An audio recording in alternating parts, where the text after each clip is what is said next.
Hi అండి, welcome back to my channel. ఈరోజు చూపిస్తున్నాను కదా, ఈ చిక్కుడుకాయలని లంచ్లోకి ఫ్రై చేస్తున్నాను.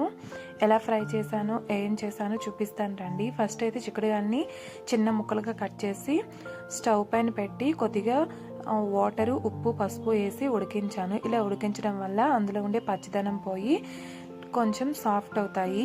నెక్స్ట్ ఒక మిక్సీ జార్ తీసుకొని కొద్దిగా కొబ్బరి, మీ స్పైసెస్ తగ్గట్టు ఎండుమిర్చి, 4 వెల్లుల్లి రెబ్బలను వేసుకొని బరగ్గా మిక్సీ పట్టి పక్కన పెట్టుకున్నాను. నెక్స్ట్ ఒక కళాయి పెట్టుకొని అందులోకి ఆయిల్ వేసి పోపు దినుసులు వేసి ఫ్రై చేసుకొని అవి ఫ్రై అయ్యాక 1 కప్ ఆనియన్ వేసుకొని అవి సాఫ్ట్గా అయ్యే వరకు ఫ్రై చేసుకున్నాను. అవి ఫ్రై అయ్యాక మనం పక్కన పెట్టుకున్న చిక్కుడుకాయ ముక్కల్ని కూడా వేసేసి ఆ ఆయిల్ని మరి కొద్దిసేపు ఫ్రై చేయాలి.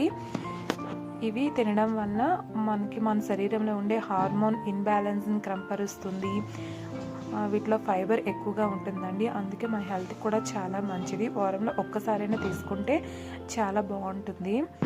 నెక్స్ట్ ఇందులోకి మనము మిక్సీ పట్టిన వెల్లుల్లి కారాన్ని కూడా వేసేసి, కొబ్బరి వెల్లుల్లి కారం చేసుకున్నాం కదా, దాన్ని కూడా వేసేసి మరి కొద్దిసేపు బాగా ఫ్రై చేయాలి. ఇది ఫ్రై అవుతున్నప్పుడు ఆ వెల్లుల్లి కారంతో స్మెల్ అయితే చాలా బాగుంటుందండి. నెక్స్ట్ అయితే ఇందులోకి మనము స్పైసెస్ యాడ్ చేసుకోవాలి. మనం ఉడికేటప్పుడే పసుపు వేసాం కాబట్టి పసుపు వేయనవసరం లేదు.